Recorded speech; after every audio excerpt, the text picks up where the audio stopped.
Are you working on your author career but struggling to get that first book published? Does the goal of being an author seem too lofty? Or thoughts of having multiple books and making a full-time living are as fantastical as living in Cinderella's castle? Welcome to Discovered Wordsmiths, a podcast where aspiring authors can be heard. Join Stephen Schneider as he finds and talks to authors you may not know, but authors that have gotten their foot on the author career path. Hear what they've done to get there and where they want to go now. Settle back. It's time for a bit of inspiration and advice. Come listen to today's Discovered Wordsmith. Okay, Michelle, welcome back to Discovered Wordsmiths. Good to have you back again. I always joke about that. Thank you. We cut it into 2 episodes, but we took a 2-second break. This time, instead of talking about your books, we're going to talk about writing and stuff with publishing, the actual business end of it. Before we get into our topic about editing and how frustrating it can be, let me ask you, because you've written several books and you've written several teen books, and then you changed and wrote more adult romance book, but not in your typical romance genre or typical feel. But what were some things you've learned from the first time you wrote the first book to when you've written this latest book? Some things that you might have even done differently. Wow.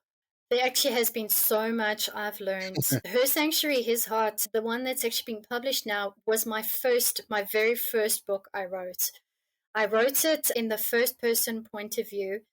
And then afterwards, in my reading, I discovered that you don't write an adult romance in the first person point of view. It has to be in the third person point of view. So I had to rewrite the entire book in the third person point of view, but it was good because then it got accepted by the publisher in the third person point of view, which I was very grateful for. Also, I've learned it's so easy to sit down and type the first draft, because it's like when you're new at the authoring game, everything just flows. For me, was for me. It flows. Those first 3 books came so easy. I won't say the next 3 came so easy because they didn't. I had to actually, but as I've learned the craft, I've learned how to plot better, make better scenes, make better sequences, make better pieces relevant to the story.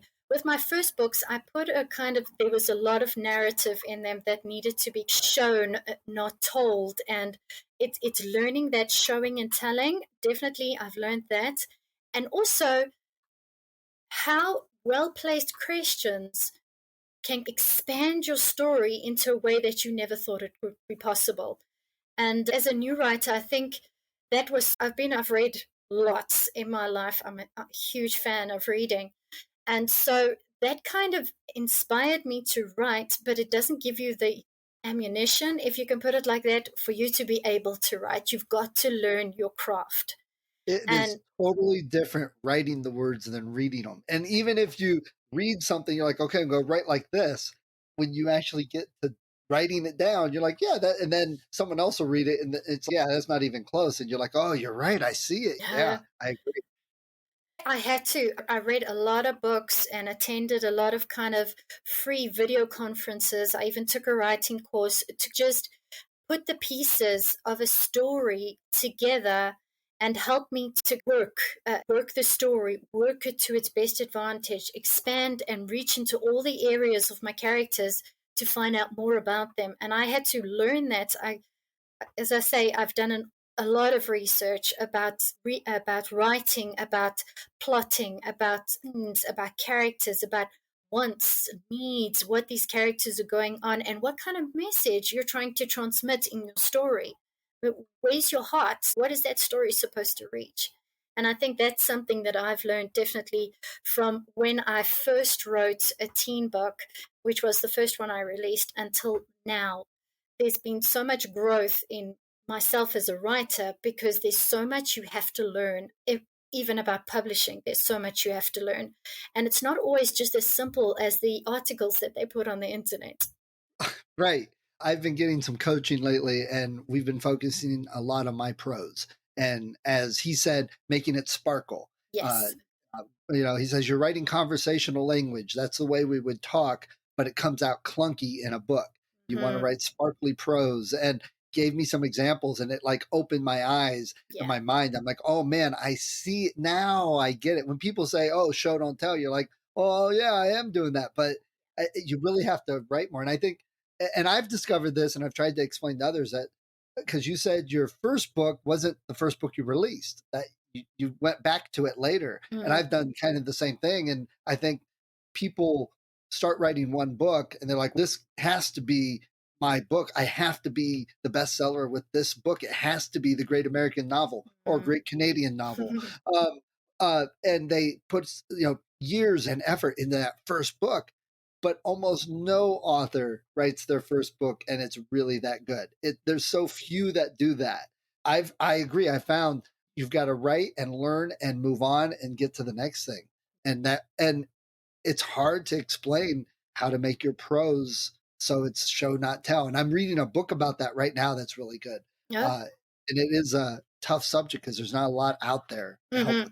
So when you're writing, what software and services do you like to use, or do you use? My first three books were written on Microsoft Word, just basic Microsoft Word. My first two novels were edited also just on Microsoft Word. I use Scrivener, I think it's how you pronounce it. I use that now.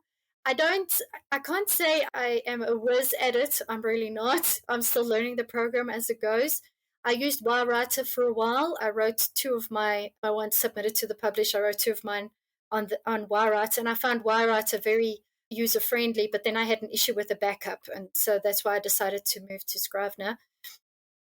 I think software is good. I use Grammarly as well to help me. That's why I run it usually with my Microsoft Word program. But other than that, not really. That's pretty much all I use. And we were going to talk about editing. And we were just talking a little bit about, you mentioned writing the first draft, and then each of us, we've written a book, put it aside, and moved on to something else to get going. So what do you find with editing to be the hard part, the frustrating part? Why was that the topic you wanted to discuss?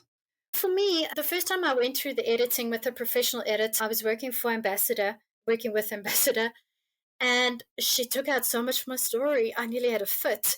I couldn't believe it. And I'm like, what are you doing? And I printed out the copy that she sent back to me, and there were all these red lines, and I was just completely overwhelmed. I didn't even know where to start. When I looked at my manuscript, and it was like a bloodbath, and I thought, wow, I must be a terrible writer for this to be. And I really kudos to my editor. She was really great. She was like a mentor to me as we went through the editing process. And she prodded places and took out stuff and asked me to put in stuff and kind of waited for explanation, because I find with myself, when I type, a lot more's going on here than is going on here. Yes. And so it doesn't always get from here to here fast enough. That's funny. That's exactly what I've discovered about myself, too. And I didn't realize it sometimes. Yeah.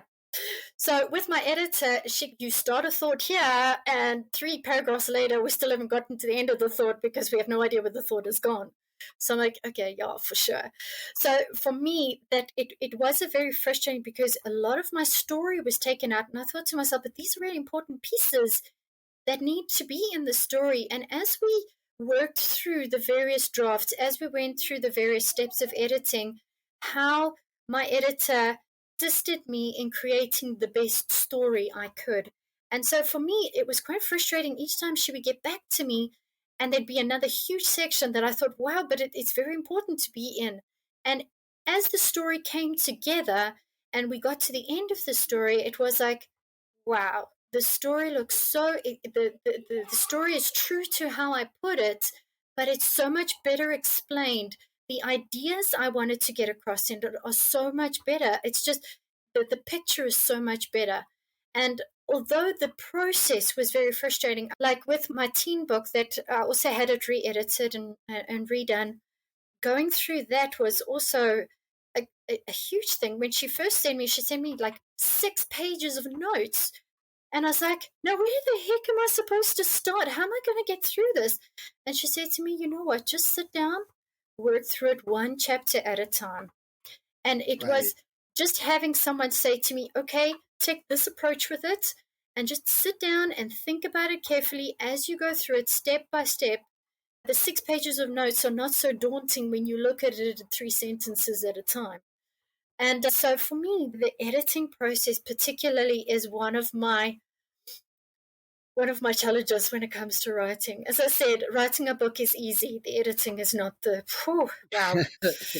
When you were looking through over the notes and getting the information from the editor, and I'm assuming as you went through this process and you've done it a couple times, you feel like you've gotten better. I'm assuming you've worked at it and you're not doing the same things. Did you find at the beginning that, oh, it looks like I made 100 mistakes, but it's 10 of them I do 3 different times? Yes, repetitively. Absolutely.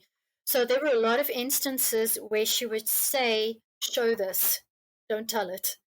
And a lot of instances where she's like, you've done an info load. I don't think we need an info load now. We need this. And and I felt I've learned, because the second book I released, the When the Stars Align, it also, as I said, it's also gone back to the publisher now, is getting re-edited.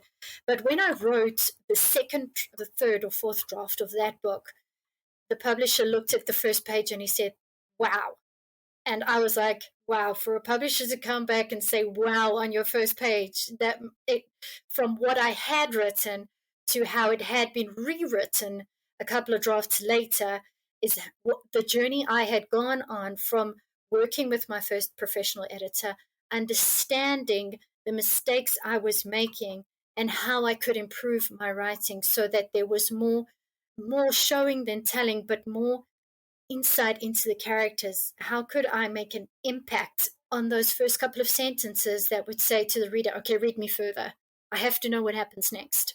And that, I think, is something also that I've learned through that editing process, because I find myself, when I write, I think to myself, okay, in this book, my editor told me this. Should I relook at this now and think, okay, what did the editor say you should rather do instead of doing this?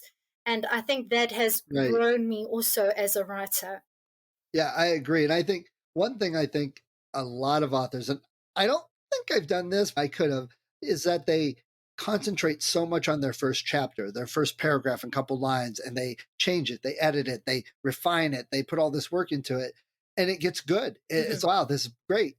But then they don't do as much editing on the rest of the book because it's a little overwhelming. Yeah. And so people will read the first chapter, but then never finish the book.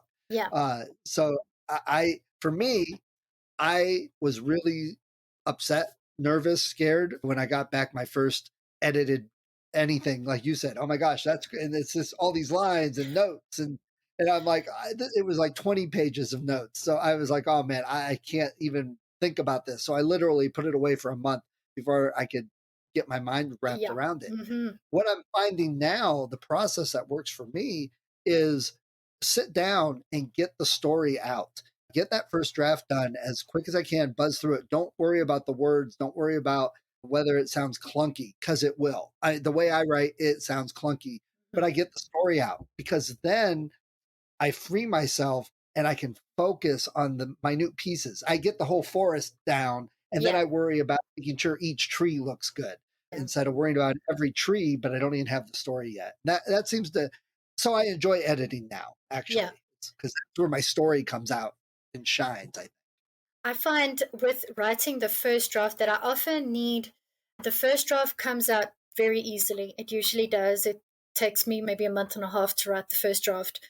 My books aren't 60,000 words, so 40,000 words in a month is not bad. But a lot of the time, I will have to put that book aside for 6, maybe 8 months and come back to it, reread it, and then rewrite it from scratch. And I find it sounds like a very long process, and I know a lot of writers don't do this, but for me, I found that I can then look at the story objectively, because it's no longer sitting here in my mind.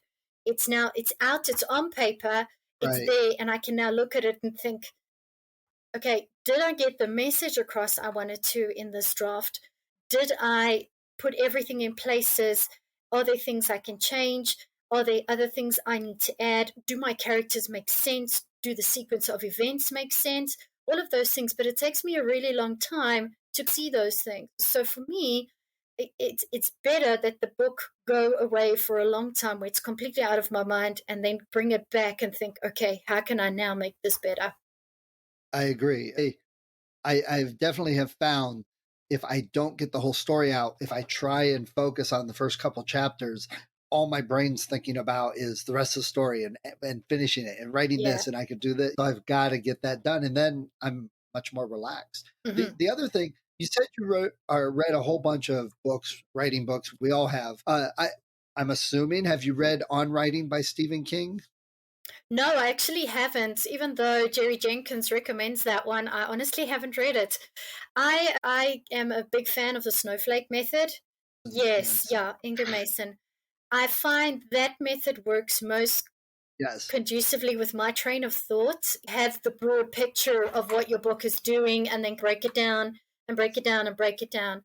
And for me, I found planning a book, I'm still not great at plotting. I'm a terrible plotter. I'm a planter, if you can put it like that. I prefer to write by the seat of my pants, but I found that if I get a broad summary of the story down, it makes it a lot easier for me to write it. Then Yes. I I know agree. where the progression is coming in the story. I also find if I plan too much, then the story becomes boring to me and I leave it aside and then I work on something else.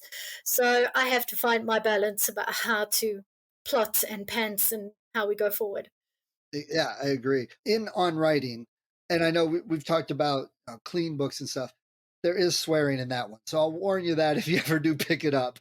But the more important part to this discussion is at the end, he actually gives I think it's the 1408 story. He says, here's what I wrote, and here's the marks that my editor put in, the Mhm. crossing out, the moving. And looking at that, it's like, wow, even Stephen King, who's been writing for 50 years, he takes what he's written and his editor is still marking things off. So Mhm. to me, that was like, you're not an idiot. You really can write.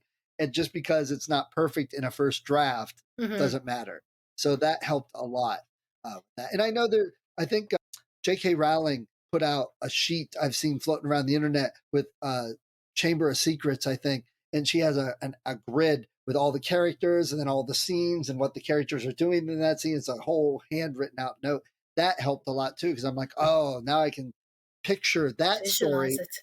and use that with my own writing a bit. Okay. I haven't seen that, but that sounds helpful for sure. Yeah, I like examples like that, templates that I can then Yes. use for my own. And I did read the snowflake method myself, and I said, yeah, I am already doing this kind of. I Yes. said, Yeah. okay, Yeah. great. And Yeah. another reaffirming thing. Yeah. Absolutely. Yeah. There's also another book I use predominantly. I write romance. It's one of the theme that kind of goes through every single book I've written. And there's a lady called Gail Hayes that wrote Sing the Beat. And she also has a template about the various beats that you hit in a romance story. And I also found that very helpful because in a lot of books, they're just looking at one protagonist, where in a romance, you're looking at two. And this template that she uses pinpoints to female protagonist, male protagonist, and how everything goes through the story and how the various beats that you need to hit in a romance story meets up with the characters. And I found that very helpful personally for me to read a book like that. It's a tiny little book, probably take you about maybe half an hour, depending on how fast you read, to get through it.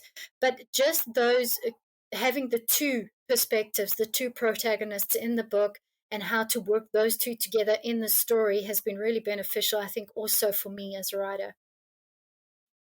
I've been reading the Save the Cat book, which a lot of people recommend.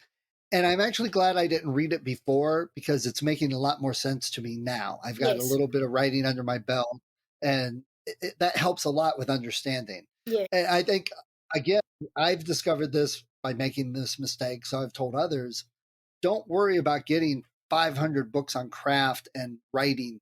Maybe get one, read it, but sit down and write a couple short stories. Write your whole novel. Just write it. Don't worry about editing it. Don't worry about going back with the details. Get a lot of writing, because then when you read the craft books, they make more sense because you have these examples that you've written that you can refer to. And then when you go back and read your own stuff, you can see what they were talking about.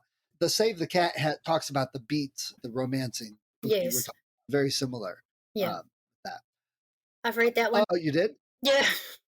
I So, read a lot. so did you find that the Romancing the Beat was very similar to Save the Cat? Maybe they took Honestly, idea off each other, but focused it. I found Romancing the Beat more user friendly. I think maybe it could be the genre that I'm writing. I did read Save the Cat, and to me it was quite confusing, possibly because I read it very early in my writing career. But honestly, the Romancing the Beat, as soon as I'd already written two books. By the time I read Romancing the Beat, it made a lot more sense to me. Let me ask you, Michelle, your books, I know you've gone through Ambassador Publishing. What are you doing to get the word out to market the book?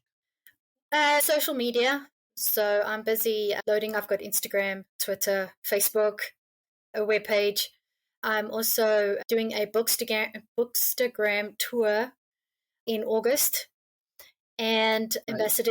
Ambassador is holding a Christmas in July, I don't know, campaign, which will be happening in later on in July, and my book is also put in for that. Nice, good. Okay. Have in your teen books, what were some of the things you did to get the word out for those? Oh wow! My first two teen books were written indie, so I wasn't with Ambassador at that stage. With them, I used Story Origin a lot, book funnel swaps. Okay. I did a couple of. I used Faithful Reads. Faith Reads. I can't remember. It's like a newsletter. I think it's Faith Reads that you sign up for, and it goes out with their newsletter. So that kind of marketing was done, and I used social media, but a lot of book swaps. So through group swaps, particularly campaign swaps, newsletter swaps, those kind of things. Okay. All right. So before we go, and it's been a great discussion with you about editing. Hopefully, some people feel a little more comfortable with editing. But let me ask you, do you have any last words of advice for new authors? One piece of advice I got as a new writer was sit down and write your book. But honestly, I read this. I have a kind of a poster next to my writing desk that Neil Gaiman wrote. And one of the things he says there is don't take yourself too seriously. And I find that was like a good thing because when you're new in the writing field, you wonder, every writer talks about imposter syndrome. And I think we all have it. And we think to yourself, why on earth, even coming to this interview, my husband said to me, aren't you excited? And I said, well, who cares what I have to say, kind of thing. But it is that. It is, yes, sit down and write your book, but don't take yourself too seriously. There's going to be disappointments. It's a learning curve. Writing is a learning curve. Everything I've learned is only since I started writing. I didn't know anything of the stuff I know now about publishing, about writing, about scene structure, about marketing, about presentation, about anything until I actually started writing.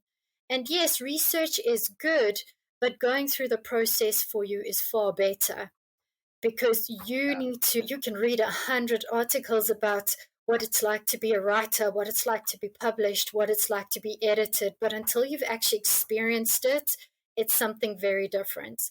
So I think for new writers is Yes. go through the process and don't take yourselves too Agreed. I seriously. like that. Thank you. Yes. And that's actually one of the reasons I wanted to do this podcast is because I'm on some of the web Facebook groups. There's a lot of people that say, "Hey, let me tell you, I've had so much success. I've made $100,000 in the first 3 months of this year. I've got 25 books and on," which is great because people are like, "Oh, it's so inspirational." And I started feeling like, no, it's not. It's making me feel worse because there's no way I don't feel like I will ever be good enough to make that much money or to have that many books. And it was almost discouraging more than encouraging. So that's why I wanted to do the podcast for new authors, the authors who aren't making 100,000 in 3 months, who don't have 25 books out, to get out there, because the only people you ever hear on podcasts and interviews are the ones that are extremely out there and seen and all Yeah, that. So yeah. I wanted to have an opportunity for something different. Hopefully some people are following it and reading some of these new books and helping the authors, or if nothing else, at least when the author goes on another interview, they're like, "Oh yeah, I've already done one, so we're good." So that's also a benefit. Absolutely. Yes. I think it's quite Well, it's quite Sorry, I think it's quite No, go ahead. daunting. It's quite daunting. Yeah. Most authors are introverts and they don't generally like to talk about themselves. Yeah, I'm one of those, hands down. I think it's a huge thing to be able to put yourself out there and just go, all right, whatever happens. I agree. All right, Michelle, this has been a really great talk. I appreciate you taking some time and chatting with me today on the podcast. Thank you very much for your time. I really appreciate it. Thank you for listening to Discovered Wordsmiths. Come back next week and listen to another author discuss the road they've traveled, and maybe, sometime in the near future, it might be you.